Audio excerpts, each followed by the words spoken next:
नमस्कार, NB news देख रहे हैं आप और मैं हूं आपके साथ मुस्कान। स्वागत है आप सभी का एनबी न्यूज के स्पेशल बुलेटिन में। दिल्ली में बीजेपी और आम आदमी पार्टी के बीच तकरार लगातार जारी है। ताजा मामला असम में दिल्ली के मुख्यमंत्री अरविंद केजरीवाल के द्वारा दिए गए बयान को लेकर है, जहां बीजेपी ने दिल्ली प्रदेश कार्यालय में एक प्रेस कॉन्फ्रेंस की थी और इस दौरान दिल्ली के मुख्यमंत्री अरविंद केजरीवाल और उनके शिक्षा मंत्री पर कई गंभीर आरोप लगाए थे।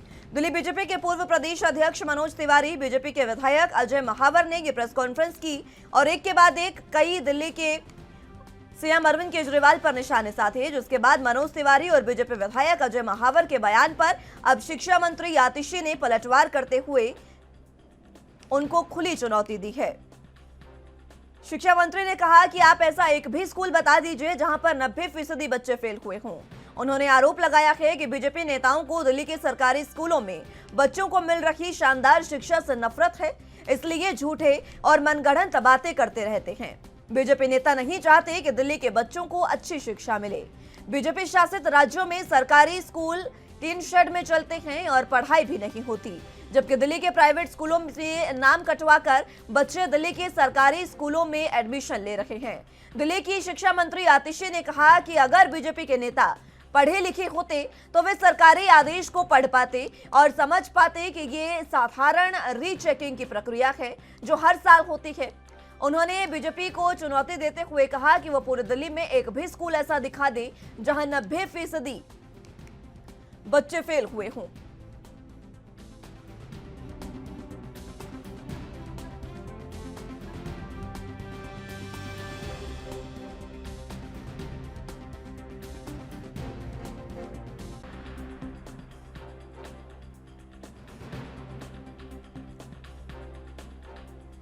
तो आपको बता दें कि दिल्ली के सीएम अरविंद केजरीवाल को लेकर आम आदमी पार्टी और बीजेपी आमने सामने आ गई हैं। आम आदमी पार्टी की ओर से अब खुली चुनौती बीजेपी को दी गई है। आपको बता दें कि सांसद मनोज तिवारी बीजेपी की ओर से उन्होंने प्रेस कॉन्फ्रेंस की थी और कहा था कि दिल्ली के सरकारी स्कूलों में जो बच्चे हैं उनकी पढ़ाई ठीक से नहीं हो पा रही है। यही वजह है कि 90% से ज्यादा बच्चे फेल हो रहे हैं। ऐसे में अब खुली चुनौती देते हुए आतिशी ने कहा है मनोज तिवारी को और बीजेपी को कि आप एक भी ऐसा स्कूल दिखा दीजिए जहां पर 90% बच्चे फेल हुए हों।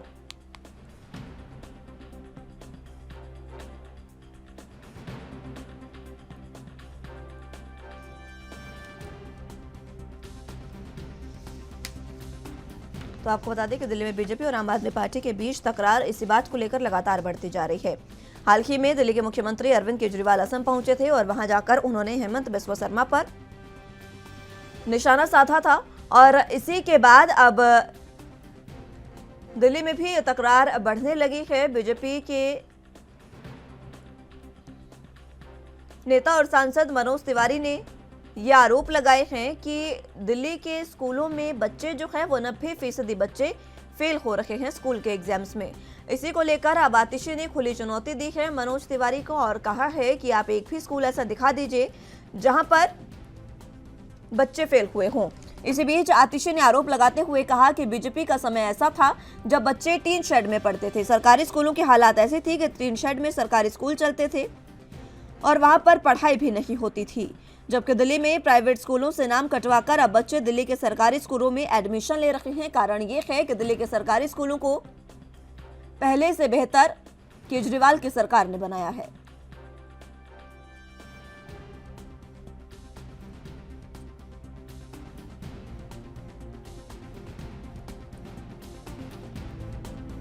इसी के साथ आतिशी ने कहा कि अगर बीजेपी के नेता पढ़े लिखे होते तो वे सरकारी आदेश को पढ़ पाते और समझ पाते कि ये एक साधारण रीचेकिंग की प्रक्रिया है।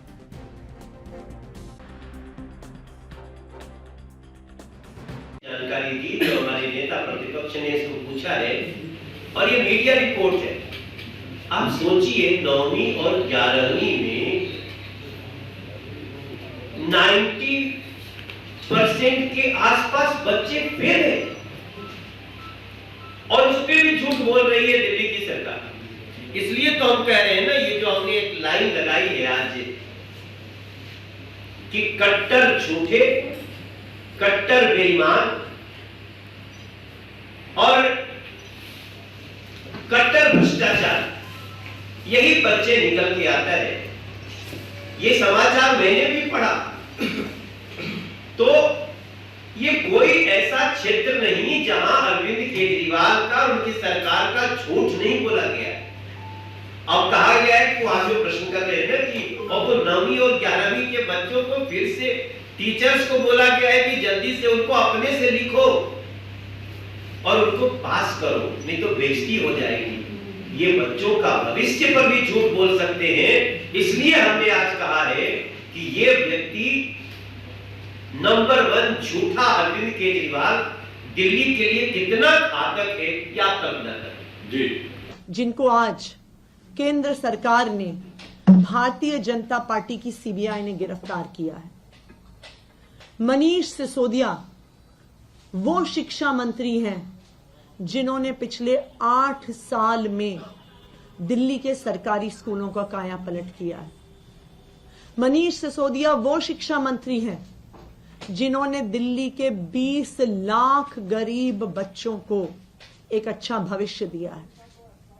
मनीष सिसोदिया वो शिक्षा मंत्री हैं जिन्होंने जब पूरे देश में हर व्यक्ति ये मानता था कि सरकारी स्कूल में अच्छी पढ़ाई नहीं हो सकती, जब हर व्यक्ति ये मानता था कि गरीब बच्चों को अच्छा भविष्य नहीं मिल सकता, मनीष सिसोदिया वो व्यक्ति हैं जिन्होंने पूरे देश का कॉन्फिडेंस सरकारी स्कूल सिस्टम में बढ़ाया है।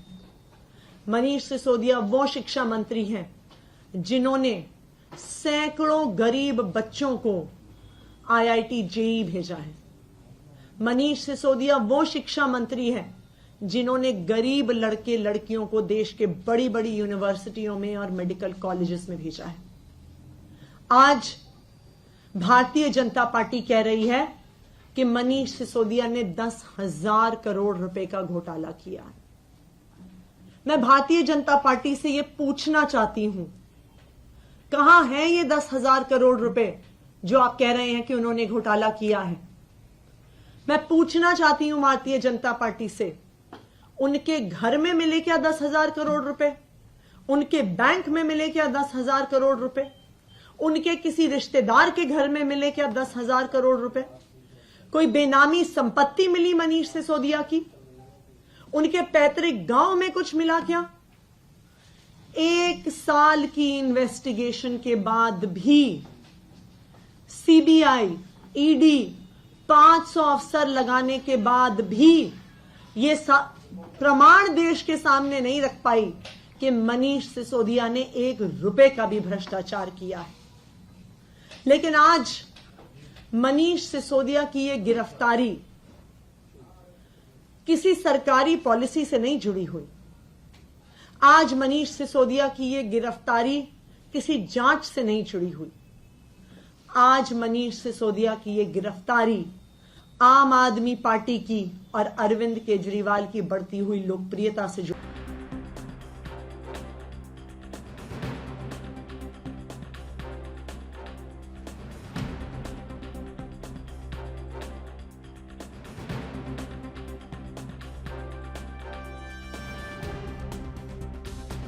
बीजेपी और आम आदमी पार्टी के बीच तकरार लगातार जारी है। ताजा मामला असम में दिल्ली के मुख्यमंत्री अरविंद केजरीवाल के द्वारा दिए गए बयान को लेकर हुआ, जहां बीजेपी ने दिल्ली प्रदेश कार्यालय में प्रेस कॉन्फ्रेंस की और दिल्ली के मुख्यमंत्री अरविंद केजरीवाल और उनके शिक्षा मंत्री पर कई गंभीर आरोप लगाए हैं। दिल्ली बीजेपी के पूर्व प्रदेश अध्यक्ष मनोज तिवारी, बीजेपी के विधायक अजय महावर ने प्रेस कॉन्फ्रेंस की और अरविंद केजरीवाल पर सीधे निशाने साधे, जिसके बाद मनोज तिवारी और बीजेपी विधायक अजय महावर के बयान पर शिक्षा मंत्री आतिशी ने पलटवार किया है। शिक्षा मंत्री आतिशी ने बीजेपी को खुली चुनौती देते हुए कहा कि वो एक भी स्कूल ऐसा बताएं जहां 90% बच्चे फेल हुए हों। उन्होंने आरोप लगाया कि बीजेपी नेताओं को दिल्ली के सरकारी स्कूलों से बच्चों को मिल रही शानदार शिक्षा से नफरत हो रही है, इसलिए झूठ और मनगढ़ंत बातें वो करते नजर आ रहे हैं। अगर दिल्ली में बीजेपी के जितने भी कार्यकर्ता हैं, अगर वो पढ़े लिखे होते, बीजेपी नेता अगर पढ़े लिखे होते तो शायद वे सरकारी आदेश को पढ़ पाते।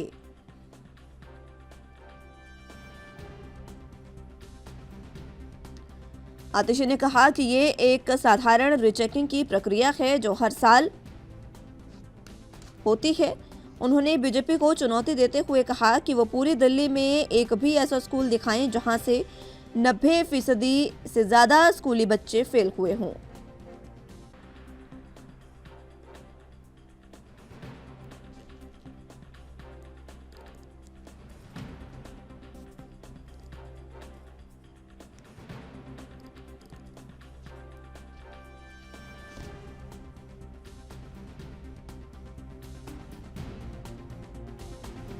तो आम आदमी पार्टी और बीजेपी के बीच लगातार तकरार तेज होती जा रही है और इसी तकरार को एक बार फिर से हवा दी गई है बीजेपी द्वारा। साफ तौर पर बीजेपी ने कहा कि दिल्ली के सरकारी स्कूलों के 9वीं और 12वीं के जो बच्चे हैं वो फेल हो रहे हैं। इस पर अब आतिशी ने चुनौती दी है कि आप बताइए कि आखिर ये बच्चे 90% से ज्यादा बच्चे कहाँ फेल हुए हैं। एक भी स्कूल ऐसा बता दीजिए जहां पर ये बच्चे फेल हुए हों।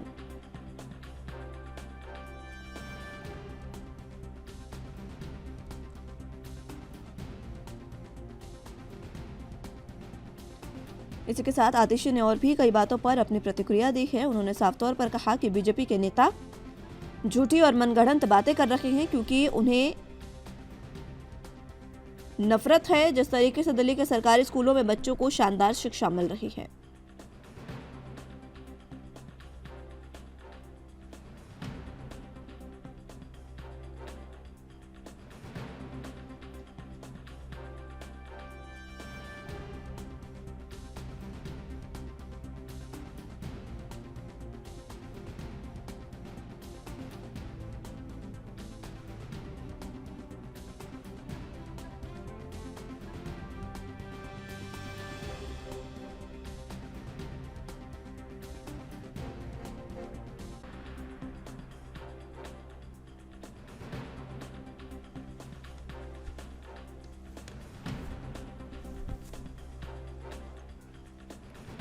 आपको बता दें कि मनोज तिवारी ने यह कहा था कि दिल्ली का सीएम एक नंबर का झूठा है क्योंकि वो झूठ बोल रहे हैं कि दिल्ली के सरकारी स्कूल बेहतर हो रहे हैं, लेकिन दिल्ली के सरकारी स्कूलों में शिक्षा व्यवस्था में कोई सुधार नहीं हुआ है क्योंकि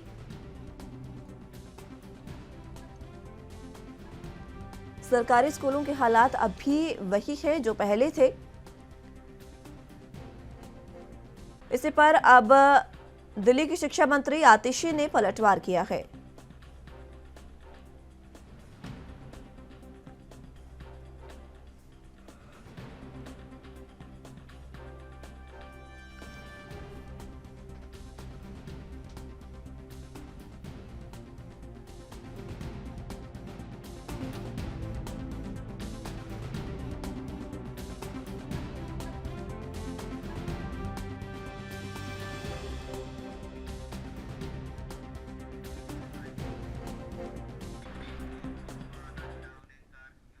तो दिल्ली में दोनों प्रमुख पार्टियों में एक बार फिर से आरोप प्रत्यारोप का दौर शुरू हो गया है और ये लगातार देखा जा रहा है। आम आदमी पार्टी की ओर से साफ कह दिया गया है, खुली चुनौती दी गई है बीजेपी को कि एक भी स्कूल ऐसा दिखा दीजिए जहां पर 90% बच्चे फेल हुए हों, क्योंकि उन्होंने साफ कहा है कि बीजेपी जो है वो बच्चों की शानदार शिक्षा को बर्दाश्त नहीं कर पा रही है और यही कारण है कि वो इस तरीके की मनगढ़ंत बातें कर रही है और झूठ फैला रही है। इसी पर चर्चा की शुरुआत कर लेते हैं। तमाम गेस्ट हमारे साथ मौजूद हैं, उनका तारुफ आपसे करवा देते हैं।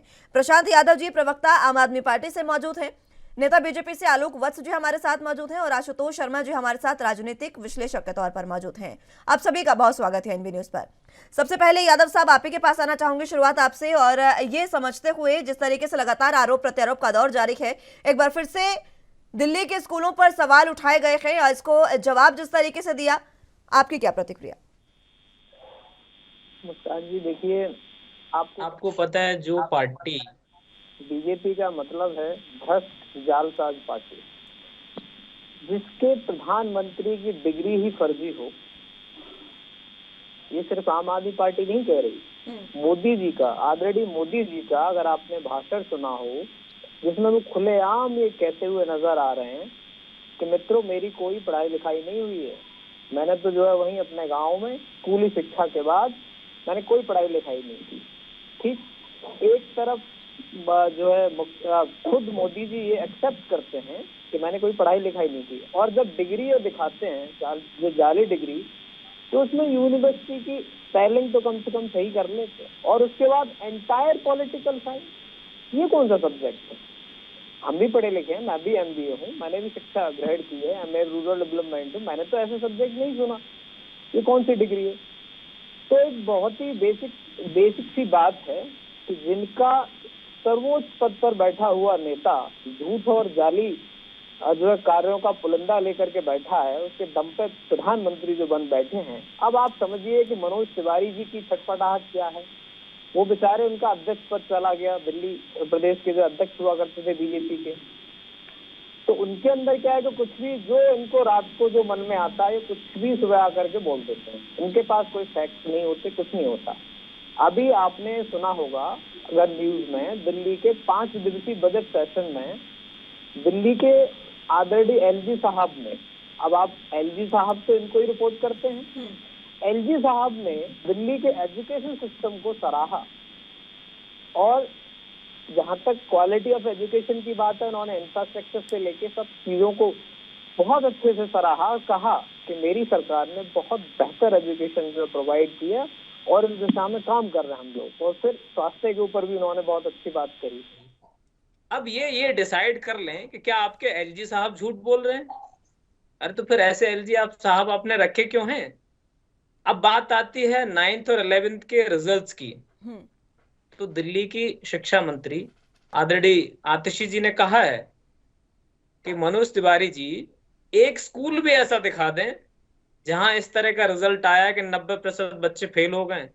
मैंने इनके देखा, ये लोग इतनी फेक इंफॉर्मेशन शेयर कर रहे हैं अपने सोशल प्लेटफॉर्म पे कि 4 से 6 बच्चे पास हुए हैं 100 में से। इस तरह की बातें ये फैला रहे हैं। ये लोग, मैं बता रहा हूं, दिमाग से जो है पैदल हो चुके हैं। डिग्री क्या पूछ ली अरविंद केजरीवाल जी ने मोदी जी की, इन लोगों का जीना हराम हो गया है, क्योंकि साहब पे डिग्री तो है ही नहीं। और पढ़े लिखे होते तो department of education of Delhi government, उसका एक सिंपल सा ऑर्डर जो हिंदी इंग्लिश दोनों में है, उसको ये समझ पाते। इनकी समझ ही नहीं आती, हिंदी इनको समझ नहीं आती, इंग्लिश तो खैर ये जानेंगे क्या। इनकी शिक्षा मंत्री स्मृति ईरानी जी, मोदी जी के पहले कार्यकाल में, बताइए आप, उनके डॉक्यूमेंट्स फर्जी थे, उन्होंने फर्जी डिग्री सबमिट की थी। तो इनका पूरा जालसाजी से पूरा नेटवर्किंग है। आप कोई प्रदेश ले लीजिए जहां पे भाजपा हो। और अभी तो मोदी जी ने बहुत ही व्यंग्यात्मक बात कह डाली कि देश ये चाहता है कि कोई भ्रष्टाचारी न बचे। तो हम भी तो कह रहे हैं कोई भ्रष्टाचारी ना बचे। तो आप अपने वहां से नंबर कहां से लगाएंगे। कोनार्ड संगमा के साथ आपने सरकार बना ली। आसाम के जो है हेमंत विश्व शर्मा जो भी हैं, वो बहुत बड़े करप्ट थे, आपने उनका प्रचार किया, आपके पाउडर में धुल करके बागसाफ हो गए। तो इनका नंबर कब आएगा। रही बात CBI की, आदरणीय मोदी जी ने जब ये गुजरात के मुख्यमंत्री थे तो खुद ये कबूला था कि CBI जो है सिर्फ और सिर्फ विपक्ष के नेताओं को परेशान करने के लिए इस्तेमाल की जाती है। ये मोदी जी का भाषण है, ये भाजपा वाले देख लें, उसको दोबारा से रिप्ले कर लें, नहीं तो हम दोनों एक साथ रिप्ले करके मैं दिखा दूं अगर इनके पास ना हो। और अमित शाह जी ने अभी एक हफ्ते पहले ये कबूला कि मुझसे यही CBI और ED और IT ये कहती थी कि मोदी जी का नाम ले दो जब इनको तड़ीपार किया गया था। तो अपने आप ये कबूल रहे हैं कि ये करवा क्या रहे हैं। सिसोदिया जी के घर पे, ऑफिस में, कहीं भी, रिश्तेदारों में एक पैसा नहीं मिला। सत्येंद्र जी के खिलाफ कोई इनके पास एविडेंसेस नहीं है। यादव साहब, और इनके कर्नाटक के MLA के पास 8 करोड़ रुपए मिलते हैं। क्या उन्होंने इसको पार्टी से निकाल के बाहर फेंक दिया। नहीं फेंका ना। जवाब ले लेते हैं आलोक वत्स जी से। यादव साहब जवाब ले लेते हैं। ठीक है। लास्ट बात और कहूंगा, अभी 2 दिन पहले खट्टर साहब ने कहा कि एक जज का माथा खराब हो गया, उसे सही कर लेंगे। आप सोचिए, ये देश के जजों को भी जो धमकी देने से बाज नहीं आ रहे हैं। CBI ED IT तो छोड़ दीजिए, चलिए ठीक है, इन्होंने न्यायालय को भी जो है अपने कब्जे में कर रखा और खुलेआम धमकियां दे रहे हैं। ठीक है, चलिए आगे बढ़ते हैं। ये जालसाज पार्टी है, इनकी कोई बात में कहीं भी कोई ठीक है यादव साहब, ठीक है। आलोक वत्स रूप से विक्षिप्त हो चुके हैं। सीधे तौर पर यादव साहब का कहना है कि अगर प्रधानमंत्री की डिग्री मांग ली है तो बौखला गई है बीजेपी, और उधर मनोज तिवारी की बौखलाहट है कि प्रदेश अध्यक्ष पद से उनको निकाला गया, इसलिए उलझुल बातें कर रहे हैं। देखिए, सबसे पहले तो न्यायालय ने प्रधानमंत्री डिग्री के बारे में जो कहा है, उसके बाद इनको ऐसी बातें करनी नहीं चाहिए। उस पर केजरीवाल जी को स्पष्ट रूप से निर्देश दे दिया गया है, फिर भी ये उस जरूर बात को उठा रहे हैं। और रही बात कि अभी शिक्षा नीति की बात हो रही थी, तो ये कहाँ चले गए सिसोदिया जी के ऊपर, सत्येंद्र जैन के ऊपर, न्यायालय के ऊपर इस तरीके से उंगली उठाना, वो न्यायालय के द्वारा हिरासत में लिए गए हैं। खट्टर साहब धमकी दे रहे हैं जज को। ठीक है यादव साहब, ठीक है, एक बार बात सुन लीजिए, बात पूरी सुन लीजिए यादव साहब, बीच बीच में मत टोकिए प्लीज। और अभी वो विचाराधीन है, उन पर कार्रवाई चल रही है, रिजल्ट आने दीजिए। अगर वो पाक साफ हो जाएंगे तो बरी हो जाएंगे, नहीं तो उनको जेल में रहना पड़ेगा और जो सजा मिलेगी उसको भुगतना पड़ेगा। बात शिक्षा नीति की हो रही है कि वहाँ 96% बच्चे फेल हो रहे हैं, 4 और 6 नंबर आ रहे हैं, और स्कूल के टीचरों को धमकाया जा रहा है कि 33% दे के उनको पास कर दो। तो बात तो यहाँ पे है, ये जो शिक्षा मॉडल था ये फ्रॉड मॉडल में तब्दील हो गया है। इस पर बात करनी चाहिए कि इनके शिक्षा मॉडल में क्या खामी है, उसको कैसे सुधारा जाए। तो फिर आपके उपराज्यपाल को क्यों नहीं दिखी खामी, ये पूछ रहे हैं यादव साहब, ये भी बता दीजिए। विधानसभा के सत्र में वो तो तारीफों के पुल बांधते हैं, कसीदे पढ़ते हैं तारीफों में कि शिक्षा का जो स्तर है बहुत ही बेहतर हो चुका है दिल्ली में। देखिए, जब था तब था, अब जो स्थिति है उसका मूल्यांकन होना चाहिए। 5 दिन अभी 17 मार्च को ज्यादा दिन नहीं हुए, 17 मार्च को इन्होंने अपने भाषण में कहा था। ठीक है यादव साहब, मैं आऊंगी आपके पास एक बार, फिर से एक बार वत्स साहब की बात पूरी होने दीजिए। किसी सत्र में हो सकता है अच्छा किए हो, लेकिन अभी की जो स्थिति है उस पर बात होनी चाहिए। अभी जो बच्चों को 96% बच्चे फेल हो रहे हैं, उसके ऊपर इनका क्या कहना है? तो पढ़ाई अभी एक ही दिन में थोड़ी शुरू हो जाएगी ना वत्स साहब, पढ़ाई तो पूरे पिछले साल से चल रही है। पिछले सत्र में अगर काम सही हुआ तो फिर बच्चे फेल कैसे हुए? अभी जो सचदेवा जी ने मूल्यांकन किया और उसके बाद जो रिजल्ट सामने आया है उस पर बात होनी चाहिए। उसमें 4 और 6 नंबर हैं। टीचर डरे हुए हैं कि भाई हम बोलना नहीं चाहते, हम पर प्रेशर बनाया जा रहा है कि 33% नंबर देके इनको पास दिखाओ। तो इन पे तहकीकात होने की बात हो रही है। और ये प्रधानमंत्री की डिग्री, मनीष सिसोदिया जेल में क्यों है, सत्येंद्र जेल में क्यों है, इस पर ये बातें करने लग रहे हैं।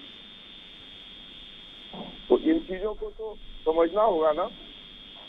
आप जब न्यायालय ने, केजरीवाल जी ने केस किया और न्यायालय ने उस पर स्पष्ट अपना मत दे दिया, उसके बाद तो इस चीज पर इनको बोलने का अधिकार ही खत्म हो गया।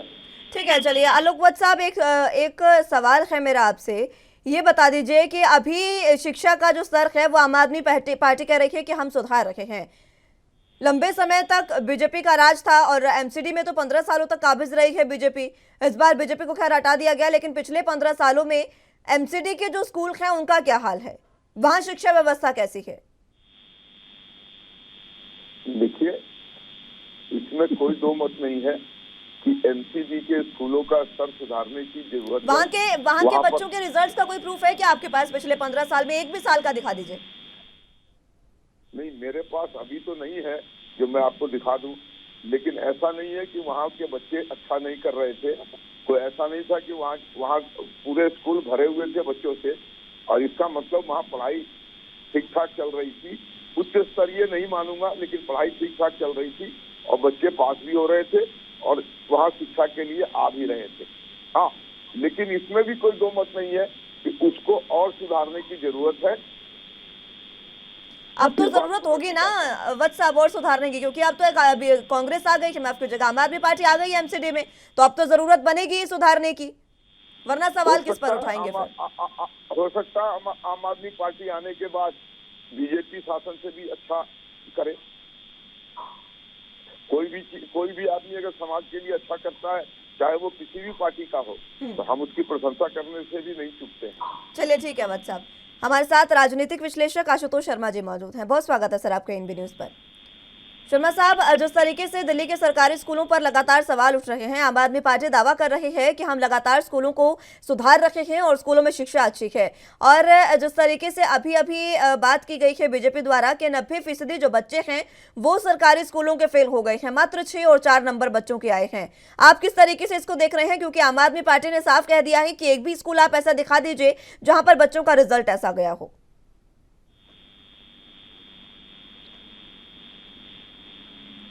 आशुतोष शर्मा जी,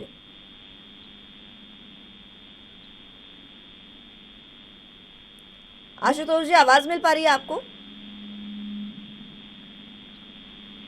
चलिए, संपर्क उनसे टूट चुका है, एक बार फिर से उनको जोड़ने की कोशिश करेंगे। तब तक यादव साहब आपके पास मैं आना चाहूंगी। वत्स साहब तो साफ कह रहे हैं कि अभी और ज्यादा गुंजाइश है एमसीडी के स्कूलों को भी सुधारने की।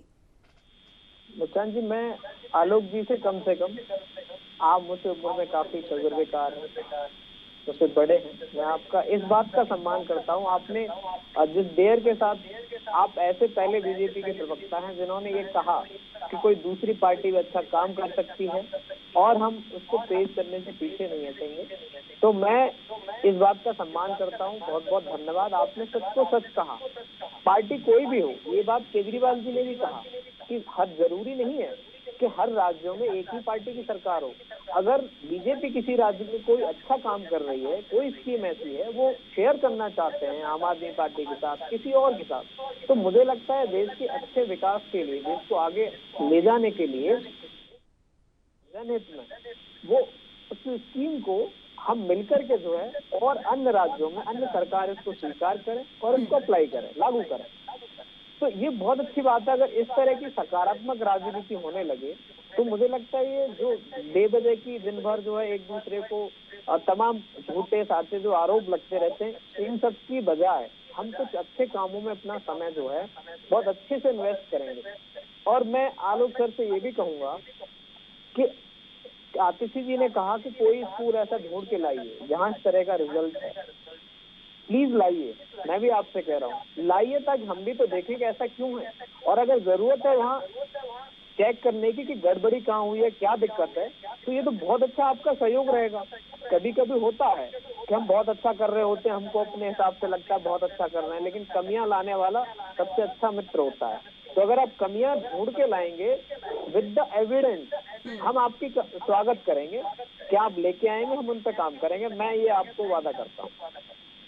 व्हाट्सएप देखिए, सचदेवा जी एक वरिष्ठ नेता हैं और यादव साहब, प्रशांत यादव है उनका नाम जी। जी नहीं, मैं बीजेपी के जो लीडर जिन्होंने इस बात को उसको इंगित किया है, मैं उनकी बात कर रहा हूँ। वो एक सीनियर लीडर है, देश के अध्यक्ष हैं।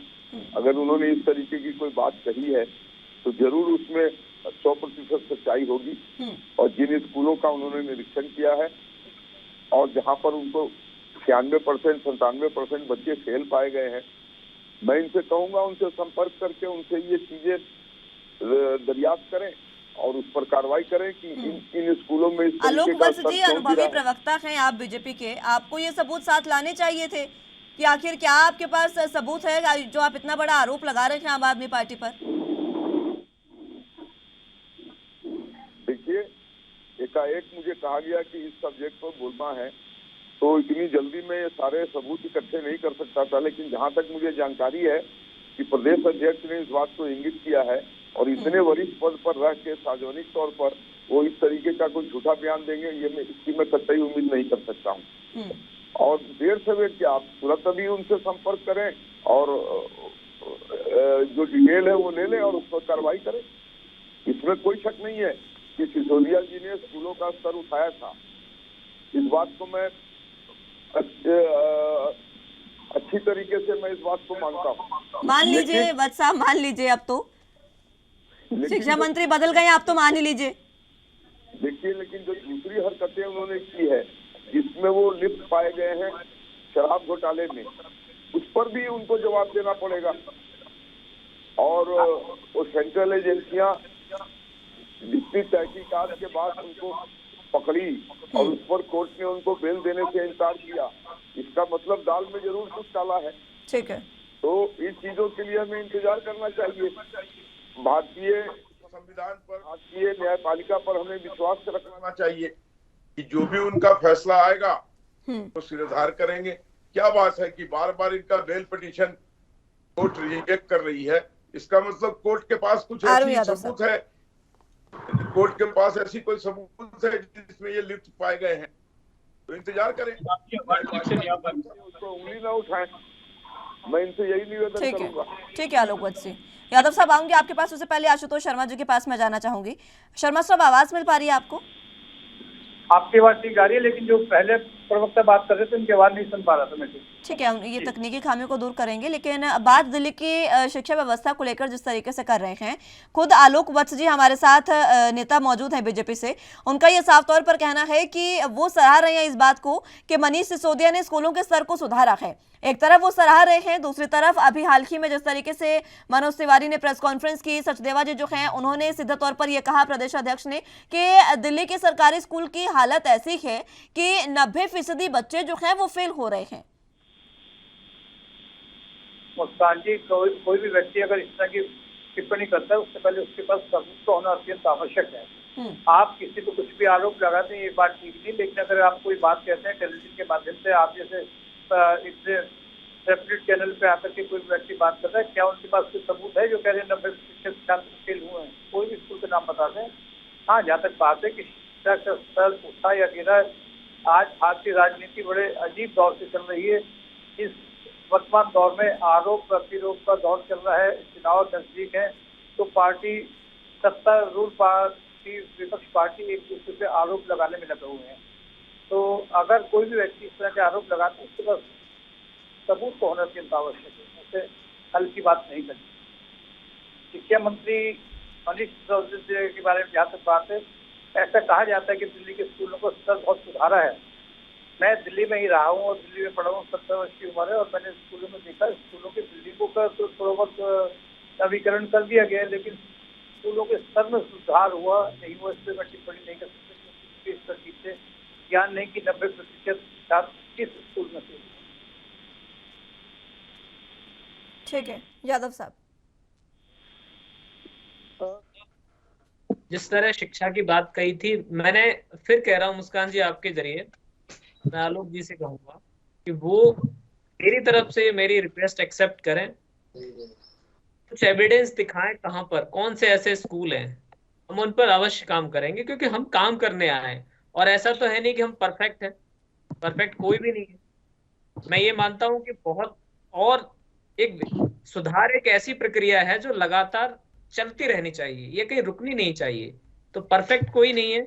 अगर दिल्ली के स्कूलों में कमी है, कल को हमें एमसीडी के स्कूल मिले हैं, अब अगर हम 5 साल बाद भी बीजेपी को ब्लेम करें, आज नहीं 5 साल के बाद, तो मैं समझता हूँ वो हमारा फेल्योर होगा, क्योंकि उन्होंने जो करना था किया। अब जिम्मेदारी हमारी है, हम उसे ईमानदारी से एनालाइज करें और जिस स्तर से सुधार की जरूरत हम उसमें काम करें। और अगर सही फैक्ट के साथ कोई हमें हमारी कमियां गिनाता है तो ये बहुत अच्छी बात है, क्योंकि उससे कम से कम स्टूडेंट्स का, आम लोगों का तो फायदा होगा, स्तर तो सुधरेगा, क्वालिटी ऑफ एजुकेशन बेटर होगा।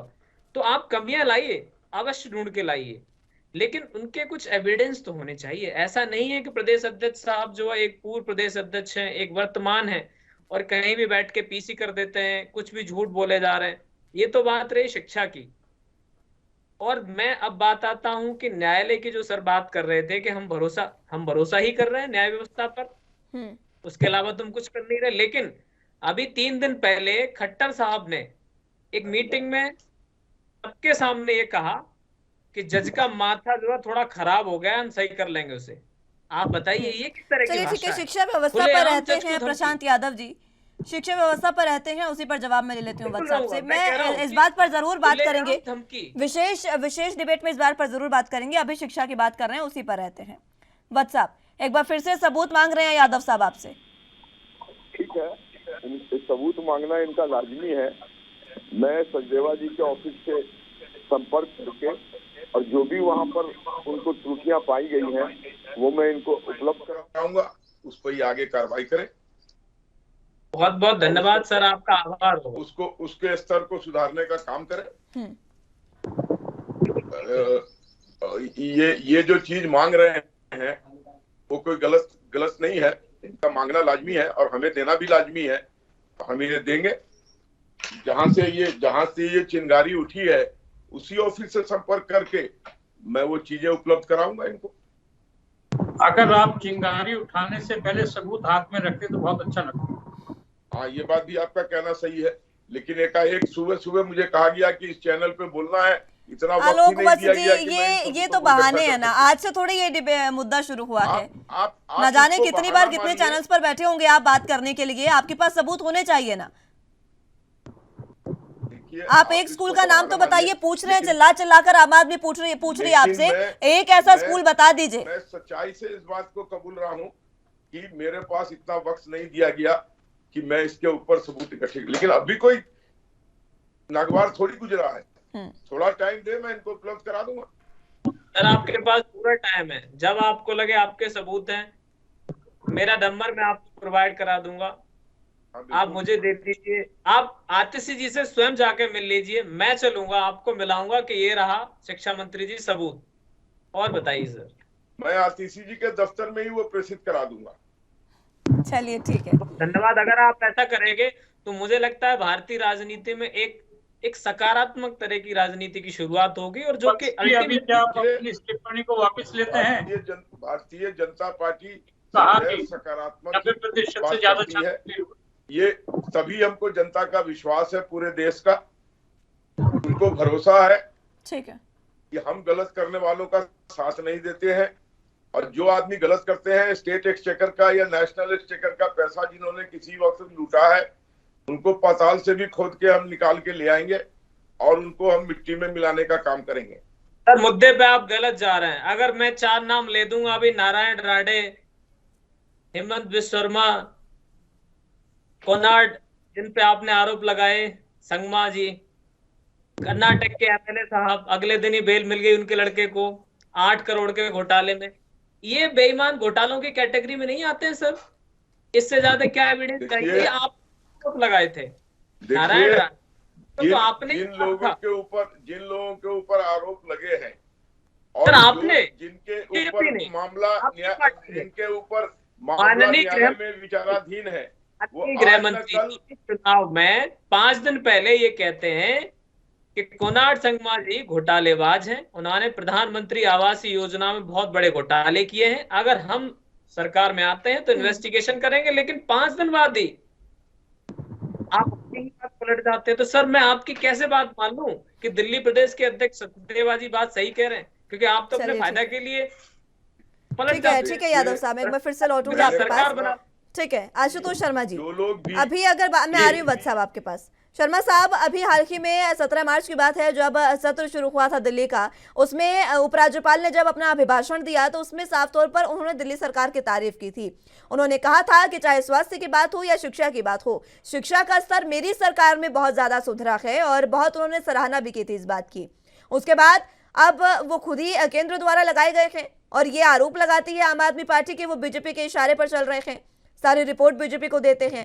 ऐसे में अब जिस तरीके से उन्होंने ये बात कही है और बीजेपी की तरफ से ये कहना कि 90% जो स्कूल हैं वहां पर 90% बच्चे जो हैं वो फेल हुए हैं, ये 2 बयान बीजेपी के क्यों? मुस्कान जी, ये बड़ा कंट्रोवर्शियल स्टेटमेंट है, दोनों एक दूसरे को कॉन्ट्राडिक्ट करते हैं कि तो कह रहे हैं कि आप 90% छात्र फेल हुआ है, दूसरी तरफ वक्त जी कह रहे हैं कि मेरे पास कोई सबूत नहीं है, सबूत होगा तो मैं पेश करूंगा। तो बिना सबूत के इतने बड़े टेलीविजन के माध्यम से इतनी बड़ी बात कह रहे हैं, प्रेस कॉन्फ्रेंस में बुला करके आपने कहा कि 90% छात्र फेल हुए, तो इसके बारे में सोच समझ करके कोई बयान देना चाहिए। मुझे लगता है कि इसकी बात में कोई तर्क नहीं है, अगर तर्क तो सबूत लेकर के आते और अपनी बात को कंट्राडिक्ट कर रहे हैं। तो राज्यपाल जो कि कुछ ही दिन पहले स्कूलों की सराहना कर रहे हैं कि दिल्ली के स्कूलों की शिक्षा का स्तर सुधरा है। अगर किसी चीज में सुधार हुआ है तो उसको मान लेना चाहिए, हमें शिक्षा को और राजनीति को एक से अलग रखना चाहिए। अगर राजनीति को शिक्षा में भी लेकर के आएंगे तो आने वाले पीढ़ी का भविष्य क्या होगा इस देश का? आज के छात्र कल के भावी देश के कर्णधार होंगे, भावी देश के निर्माता होंगे, उन्हीं में से कुछ नेता लोग भी बनेंगे। तो को मैं कहूँगा कि राजनीति रखा जाए, सबूत पानी के पानी, जो अच्छी बात है। एक अच्छे सशक्त अपोजिशन का, विपक्ष का होना बहुत जरूरी है। डेमोक्रेटिक भारत की प्रणाली, लोकतंत्र प्रणाली सबसे बड़ी लोकतंत्र प्रणाली है। उसमें सशक्त विपक्ष का होना जरूरी है। अगर विपक्ष सकारात्मक कोई विरोध करता है तो उसको मानना चाहिए। सत्ता दल सारी बातें ठीक कर रहा है, ये भी ठीक नहीं है, कुछ बातें तो गलत होंगी, मान लीजिए, और राजनीति शिक्षा को दूर रखें तो अच्छा रहेगा। देश का और दिल्ली राज्य का जब उद्धार हो पाएगा जब हम दोनों को अलग अलग रखते चले। जहाँ तक आज की तारीख में दिल्ली के सुधार की बात है, ये शिक्षा का विषय चल रहा है, लेकिन वैसे कहूँ कि पिछले कुछ वर्षों से कोई सुधार दिल्ली में नजर नहीं आ रहा है। कहने के लिए अपनी अपनी डपली, अपना अपना राग, आप अपनी सेल्फ प्रेज, नो प्रेज। आपने किसी विशेषी अतिथि, विदेशी अतिथि को बुला करके विशेष पर निरीक्षण करा लिया और उसने जाति व उसकी तारीफ कर दी। इसी तरह से है किसी व्यक्ति को अगर मैं अपने घर पे खाने पे बुलाता हूँ तो जाति व खाने की तारीफ भी करके जाएगा कि खाना बहुत अच्छा था, भले ही उसको पसंद ना आए। मैं खाना हिंदुस्तानी व्यंजन से बना रहा हूँ, मसाले वगैरह मिला के बना रहा हूँ, विदेशी आने वाले अतिथि को ब्लेंड फूड पसंद है, सादा खाना पसंद है बिना मसाले का, लेकिन फिर भी वो तारीफ करके जाता है। तो हमें किसी एक व्यक्ति की विशेष विदेशी मेहमान की एक टिप्पणी को लेकर के ये नहीं मान लेना चाहिए कि वो कह गए तो बहुत सुधार है। अभी भारतीय शिक्षा प्रणाली में, हमारी दिल्ली की शिक्षा प्रणाली में काफी कुछ सुधार की आवश्यकता है।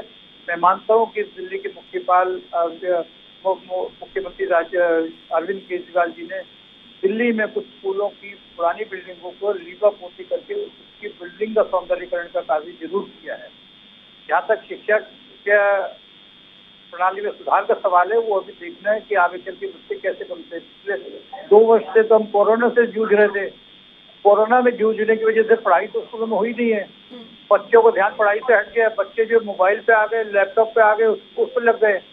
और शिक्षा का आपने रिजल्ट अच्छा निकाल के बहुत अच्छी बात है, लेकिन ये छात्र आगे जाके कॉलेज में जाकर के कितना अच्छा पढ़ाई करते हैं, आगे जाके कितना ये देखने पे पता लगेगा। मैं अभी इस बात से पूर्ण से सहमत नहीं हूँ कि शिक्षा का स्तर बहुत अच्छा सुधरा है और 90%, 95% रिजल्ट आना दूसरी बात है। शिक्षा का, छात्र का बौद्धिक विकास होना वो दूसरी बात है। ठीक है, वत्स साहब। देखिए, ठीक ही कहा है वर्मा सर आशुतोष जी ने कि हर चीज में आगे बढ़ने की गुंजाइश है। ये जरूर है केजरीवाल जी ने स्कूलों पर लिपापोती करके और उस पर उसका राग रोगन सही कर दिया है, लेकिन जहां तक शिक्षा को स्तर बढ़ाने का काम है, अगर रिजल्ट इस तरीके के आ रहे हैं तो ये जरूर विचारणीय विषय है।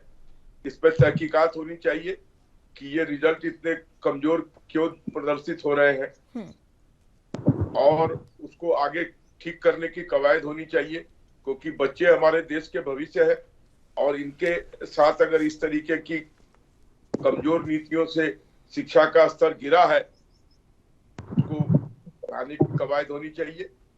इसमें जो भी सहयोग हमसे भी अपेक्षित है, बजाय कि हम इनके ऊपर उंगली उठाएं, हम इन्हें उस तरीके का सहयोग देंगे कि बच्चों के शिक्षा का स्तर ऊपर हो और स्कूली सरकारी स्कूलों का में जो बच्चे पढ़ते हैं वो एक अच्छे कंपटीशन के लिए तैयार हो।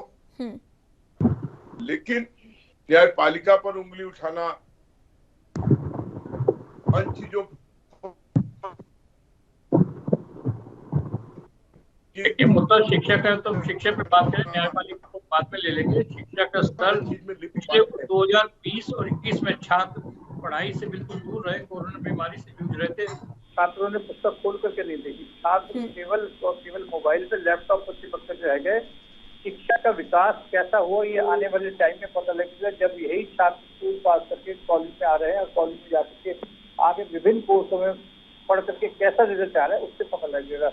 मेरा अपना मानना ये है, मैं दिल्ली में रहता हूँ और लोगों को देखा भी है कि स्कूल में छात्रों का पढ़ाई में कोई इंटरेस्ट नहीं रहा, वो लैपटॉप पर चिपक रहे, लैपटॉप पे क्लास में कक्षा में अध्यापक पढ़ा रहे हैं, नहीं पढ़ा रहे हैं, छात्र पढ़ रहे नहीं पढ़ रहे, ये बात दूसरी है।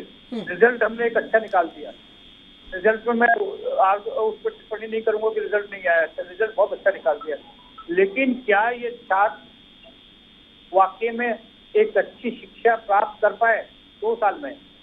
2020 और 21 पूरा का पूरा 2 सत्र जो है खाली गए शिक्षा के, इसमें छात्रों को ठीक से पढ़ाई करने का मौका नहीं मिला, क्योंकि पूरा देश बीमारी से, कोरोना से जूझ रहा था। 21 और 22 आप थोड़ा सा पटरी गाड़ी पर आइए, आप आने वाले टाइम में देखेंगे, हम और आप सब देखते हैं, और जो भी कोई टिप्पणी करते हैं हमें सोच समझ के करना चाहिए। शिक्षा का राजनीतिकरण ना करें, बल्कि तो ज्यादा अच्छा है, क्योंकि यही छात्र हमारे भविष्य के कर्णधार है, भविष्य के निर्माता है। बिल्कुल, ये एक ड्रॉबैक हुआ है आशुतोष शर्मा, जो जिस तरीके से आपने कहा, ये हम कोरोना टाइम का ड्रॉबैक कह सकते हैं, क्योंकि जिस तरीके से हम बच्चों को टेक्नोलॉजी से पहले दूर रखते थे, मोबाइल फ़ोन से दूर रखते थे, ताकि बच्चे अपनी पढ़ाई पर अग्रसर रखें, पढ़ाई को ज़्यादा करें। लेकिन वो समय ऐसा था, मजबूरन बच्चों को टेक्नोलॉजी के साथ जोड़ना पड़ा, और उसके बाद अब ये ड्रॉबैक है कि बच्चे उसके आदी हो गए हैं। अब कॉपी पेन से पढ़ना बच्चों के लिए लाजमी नहीं रहा है, मात्र लैपटॉप और फ़ोन से वो पढ़ना चाह रहे हैं। मैं यादव साहब से पूछना चाहूंगी इस बारे में। यादव साहब, ये जो समस्या आ रही है, किस तरीके से दिल्ली के स्कूल निपट रहे हैं इससे? क्योंकि बच्चों को पढ़ाना, बच्चों के लिए जो बेसिक शिक्षा है वो कॉपी पेन से ही मिल सकती है। जी मैं आ रही हूँ आशुतोष शर्मा जी। नहीं, उनको बोल लेंगे। शर्मा साहब जी, मैं बोलूं? जी, आप कुछ कहना चाह रहे थे? जी जी सर। मुस्कान जी, मैं कहना ये चाह रहा हूँ कि शिक्षा का स्तर तो मैं नहीं कहूँगा कि बहुत सुधरा है, लेकिन अपनी छवि सुधारने के लिए छात्रों को ग्रेस मार्क दे करके पढ़ाया गया है, ज्यादा से ज्यादा नंबर दे के पास किया गया है, जिससे कि वो छात्र अगली कक्षा में चले जाए। मैं भी कुछ स्कूलों में गया, मैं भी छात्रों से मिला, अध्यापकों से मिला हूँ, उन्होंने यही बताया कि छात्रों का कोई विशेष ध्यान रुचि पढ़ाई की तरफ नहीं थी, उनको अपने ग्रेस मार्क दे करके अच्छे नंबर से पास करके आगे बढ़ाया। तो इसको वास्तविकता कुछ और है, लेकिन कागजों पे दिखाया कुछ और के है। अपनी छवि को बनाने के लिए सत्तारूढ़ पार्टी दिल्ली की जो है, उसने अपनी छवि सुधारने के लिए कह दिया कि स्कूलों का स्तर रिजल्ट बहुत अच्छा है। रिजल्ट का तो अब आप आगे देखिए, गाड़ियां पटरी पर आ रही है, कोरोना बीमारी से पूरी निजात मिली है, तो आने वाले टाइम में पता लग जाएगा स्कूलों का स्तर कैसे चला है, शिक्षा का स्तर कैसे चला है। मैं तो आज हर छात्र को देख रहा हूँ, 5वीं 6वीं 7वीं 8वीं क्लास में जो भी है, वो हाथ में मोबाइल लेकर के घूम रहे हैं। उसको मोबाइल पे क्या देख रहा है, क्या नहीं देख रहा है, ये तो उसके माता पिता भी नहीं जानते, अध्यापक भी नहीं जानता। लेकिन हाँ, एक बच्चों को ये एडिक्शन जरूर हो गया है। बिल्कुल। यादव साहब, आज तो सर ने बहुत अच्छी बात कही कि अभी का जो सबसे बड़ा चैलेंज है मुस्कान जी, वो ये है, सिर्फ दिल्ली ही नहीं, मैं बता रहा हूँ आपको, पूरा देश या फिर दुनिया भर में, ज्यादातर दुनिया भर की शिक्षा व्यवस्था जो भी सब कुछ बंद रहा कोरोना में, तो टेक्नोलॉजी पे हमें डिपेंडेंट होना पड़ा। अब बच्चों का ये हालत है कि बच्चे जो है हैबिचुअल हो गए हैं, उनके हाथ से अगर मोबाइल आप किसी बहाने से ले लीजिए, या उनसे कितने भी प्यार से बोल दीजिए कि बेटा बुक पढ़ लीजिए, वहां से अच्छी पढ़ाई होगी, अब कोरोना चला गया है, लेकिन अब वो उसकी आदत जो है उनमें ऐसी हो गई है कि उनके अंदर चिड़चिड़ापन आ गया। तो ये बहुत अच्छा आपने पॉइंट रखा कि चाहे वो दिल्ली के स्कूल हो, चाहे देश में अन्य जगह के स्कूल हो, ये जो चैलेंज है कि किस तरीके से बच्चों को प्यार से, उनको मार पीट के या डांट के नहीं, उसे डिस्ट्रैक्ट नहीं कर सकते, लेकिन उनको समझा बुझा के जरूरत पड़े तो हम जो है अच्छे मनोविज्ञान जो है उनका हेल्प ले सकते हैं। वो कोई गलत बात नहीं है, उनका सपोर्ट ले सकते हैं, और हम ये इंश्योर करें कि कैसे बच्चों को टेक्नोलॉजी मैं आ रही हूँ वत्स साहब आपके पास। बुक्स पर लेके जाएं। तो ये बहुत है, और मुझे लगा दिल्ली सरकार इस पे काम कर रही है। और अगर इसमें कोई सजेशन आते हैं, जैसा कि आशुतोष सर ने कहा, अगर इसमें जो भी सजेशन रिक्वायर्ड होंगे कि ये एक अच्छा तरीका हो सकता है, ऐसे बच्चों को बुक्स पर लाया जा सकता है, तो वो बिल्कुल उसका स्वागत है, बिल्कुल पूर्ण रूप से स्वागत है उसका। क्योंकि आखिरकार हम सबका उद्देश्य ये है कि देश की शिक्षा व्यवस्था को, दिल्ली की शिक्षा व्यवस्था को बेहतर बनाया जाए, ताकि ये देश बेहतर बने। बिल्कुल, देश का जो भविष्य है उस पर तलवार नहीं होनी चाहिए किसी भी तरीके से, उस पर आंच नहीं आनी चाहिए, यही सभी का मानना है। वत्स साहब, आप कुछ कहना चाह रहे थे? वर्मा जी ने जो भी बातें कही वो बिल्कुल सार्थक बातें थी, और शायद यादव जी ने उस पर एक चीज गौर नहीं किया, जो उन्होंने ये भी कहा कि ग्रेस मार्क्स देके बच्चों को उत्तीर्ण करने की जो प्रक्रिया है, इस पर भी विचारणीय है। इसका मतलब बच्चे अच्छा नहीं कर रहे हैं और उनको ग्रेस मार्क्स देके आगे बढ़ाने की कवायद हो रही है। यही बात तो सचदेवा जी ने भी कही है कि शिक्षकों के ऊपर दबाव है कि उनको 33% मार्क्स देके पास करो। जिन बच्चों को आया है 6 और 7 और 8 और 10 नंबर, और ये जो मोबाइल पे जो ट्रांसफॉर्मेशन हुआ, इसके बाद बच्चे वो कागज कलम लेके लिखने के लिए तैयार नहीं है और उसी पर अपना टाइम बिता के अपना पढ़ाई करने की कवायद कर रहे हैं। इसको भी रोकना होगा।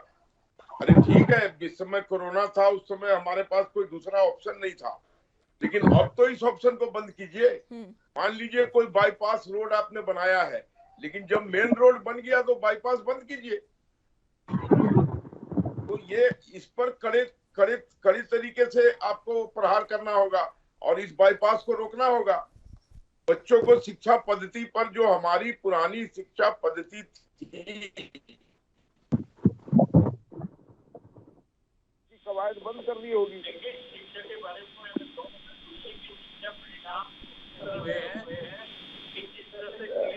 बोर्ड से कुछ छात्र 100% मार्क लेकर दिल्ली में दाखिले के लिए आ गए थे, सारे के सारे 7 छात्र जो थे 100% मार्क लेकर के आए थे। यहाँ तक स्कूलों का सवाल, मैं कुछ स्कूलों में जाकर के मिला, अध्यापकों से मिला, अभिभावकों से मिला। अध्यापकों का कहना यह था कि उनके ऊपर बहुत ज्यादा दबाव है, कि बच्चों के ऊपर मानसिक प्रेशर प्रभाव ज्यादा पड़ रहा है, जिसकी वजह से बच्चे कोरोना की बीमारी के उसमें पढ़ाई पे कंसंट्रेट नहीं कर पा रहे हैं, उनका ध्यान इधर उधर दूसरी तरफ डिस्ट्रैक्ट हो रहा है। लेकिन अगर बच्चों को हम फेल भी करेंगे तो उसका नेगेटिव असर आएगा। तो मेरा कहना यह है कि 90% पास होना या फेल होना, ये इसका हम राजनीतिकरण ना करें, वास्तविकता में जाए कि वास्तविकता क्या है, बच्चों को कैसे इतने अच्छे नंबर दिए गए। बच्चों में कोई आपने जादू या कोई वो तो मैजिक तो कर नहीं दिया कि बच्चे जो 3rd डिवीजन में भी पास होते तो वो भी 90% लेकर के आए। यहाँ तो कक्षा में अध्यापक का पढ़ाने का एक ही तरीका है, जिस कक्षा में 40 छात्र हैं उसमें से 5-7 बच्चे 10 बच्चे 90 या 90% से ऊपर नंबर लेकर के आते हैं, 25-30 बच्चे जो है 90 से नीचे लेकर के आते हैं, और 5 से 10 बच्चे 3rd डिवीजन में भी पास होते हैं और फेल भी होते हैं। तो अध्यापक का पढ़ाने का तो तरीका एक ही, सभी बच्चों को एक ही उससे पढ़ाया, लेकिन कोई छात्र शिक्षक को बड़े ध्यान से देख रहा है, पढ़ रहा है, सुन रहा है, समझ रहा है। कोई छात्र कक्षा में बैठा हुआ दाएं बाएं खिड़की में झांक रहा है, कोई छात्र कक्षा में बैठा हुआ अपने मोबाइल पर खेल रहा है। छात्र तो ब्लैक बोर्ड पे लिख रहा है, लेकिन अध्यापक ब्लैक बोर्ड पे लिख रहा है, छात्र पीछे मोबाइल से खेल रहे हैं। तो अध्यापक किस बच्चे का ख्याल रखेगा? ये तो बच्चों को अपना इंटरेस्ट होना चाहिए कि हमें पढ़ना है, और कक्षा में मिला जुला ही रिजल्ट आता है। सारे 90-85% वाले फेल होने वाले भी होते हैं, 3rd डिवीजन भी होते हैं, 2nd डिवीजन। अच्छे नंबर लाने वाले 90-95% लाने वाले 5-10-15 बच्चे।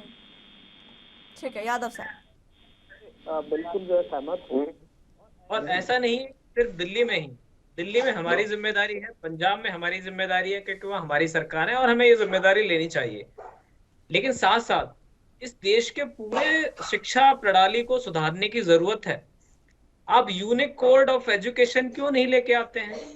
आप देखिए, अलग अलग राइटर्स की बुक्स आ रही हैं, हर बार कवर चेंज कर दिया जाता है। क्या अभिभावकों को कर हम इसकी बात नहीं करनी चाहिए कि यूनिफॉर्म बदल दी, कवर बदल दिया, ताकि पिछले उनके भाई बहन जो हैं या पड़ोसी उन बुक से पढ़ ना पाए? तो सरकार को, केंद्र सरकार को, माननीय प्रधानमंत्री जी को, शिक्षा मंत्री, केंद्रीय शिक्षा मंत्री जी को इस पर भी काम करना चाहिए कि पूरे देश में आपको एजुकेशन पे काम करना चाहिए। पहली बात तो ये कि वो बुक्स लगातार काम करेंगी, ऐसा नहीं है कि वो कवर चेंज कर दिया और आपको फोर्स किया जाएगा। और यूनिफॉर्म हो गई या तमाम चीजें वो स्कूल परिसर से ही मिलती है, ऐसा क्यों है? ये भी बहुत चर्चा के विषय हैं। अभिभावकों पर बेवजह का बोझ पड़ता है, इतने पैसे। आप देखिए, कोरोना के बाद लोगों के बिजनेस डूब गए, बहुत कुछ लॉस हुआ, इकोनॉमिकली लोग बहुत परेशान हैं, मेंटली परेशान है। तो अब ऐसे में स्कूल, हर बार प्राइवेट स्कूलों का हालत आपने देखा है कि वो किस तरीके से पैसे कमाने के लिए क्या क्या स्कीम बनाते हैं। क्या केंद्र सरकार को इसमें इंटरवेन नहीं करना चाहिए पूरे देश भर में? मैं क्वालिटी से हटके इन चीजों को भी जो है आपके संज्ञान में लाना चाहता हूं। तो सबको मिलकर के, चाहे वो प्रदेश की कोई भी सरकार हो, आम आदमी पार्टी की हो, बीजेपी की हो, कांग्रेस की, कोई भी हो, और केंद्र में बैठी जो है सत्ताधारी सरकार को बिल्कुल इस पर मिलकर काम करना चाहिए, सकारात्मक रूप से काम करना चाहिए, ताकि ओवरऑल जनता को इसका फायदा हो। स्टूडेंट्स हमारे निकले क्वालिटी वाले, क्वांटिटी वाले नहीं, क्वालिटी में निकले। सर ने कहा कि बिल्कुल 90 से 100% के बीच में 20 से 25% जो बच्चों को मार्क्स हो सकते हैं, ये रियलिटी है। तो ये ऐसा, लेकिन इस पे सबको सहमत होना पड़ेगा।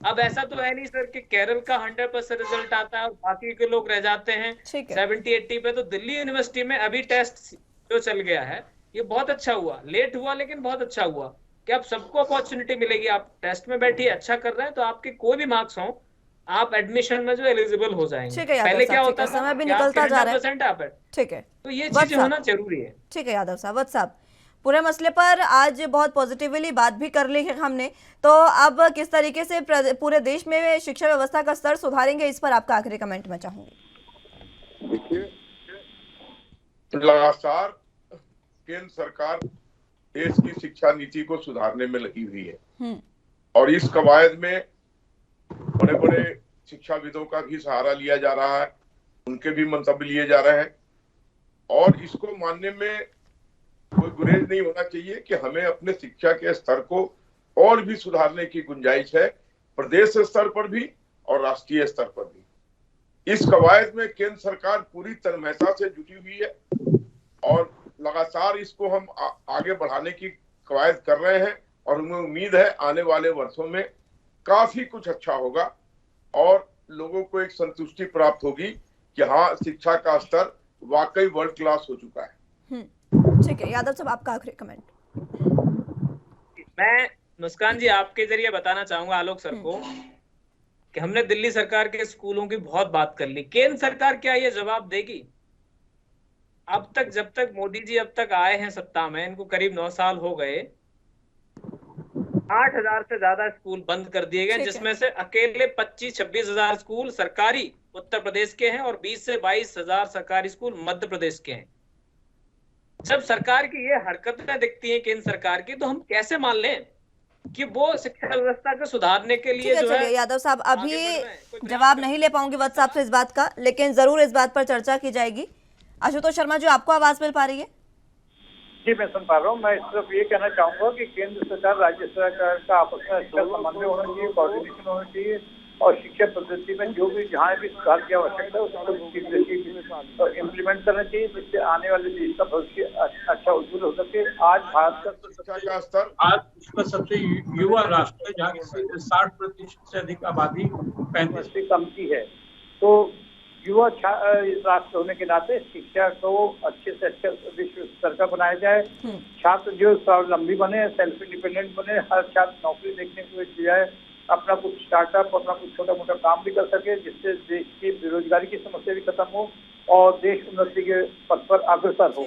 जैसा कि हमारी केंद्र सरकार का इरादा है कि हम इसको 5 ट्रिलियन की इकोनॉमिक बनाने ठीक है शर्मा साहब, समय समाप्त हो चला है। बहुत बहुत शुक्रिया आप सभी का हमारे साथ जुड़ने के लिए और तमाम अहम चर्चा हमारे साथ करने के लिए।